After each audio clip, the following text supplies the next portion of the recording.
কলকাতা শহরের অন্যতম গুরুত্বপূর্ণ এবং ব্যস্ত রাস্তা রবীন্দ্র সরণি।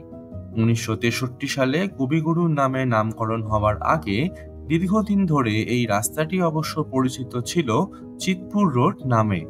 ইতিহাস বলে 16 শতক থেকেই এই রাস্তাটি ব্যবহৃত হতো দেবী চিত্তেশ্বরীর মন্দিরে যাওয়ার জন্য।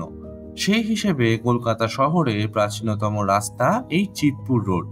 মনে করা হয় দেবী চিত্তেশ্বরীর নাম থেকেই এই চিৎপুর শব্দটির উৎপত্তি।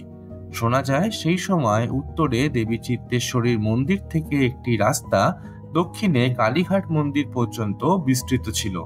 এই দুই মন্দিরের প্রচুর তীর্থযাত্রী এই পথটি ব্যবহার করতেন বলে ব্রিটিশরা এর নাম দিয়েছিল রোড টু পিলগ্রিমেজ বা তীর্থের রাস্তা। এখনকার রবীন্দ্র সরণি বা চিৎপুর রোড ছিল এই তীর্থের রাস্তারই এক অন্যতম অংশ।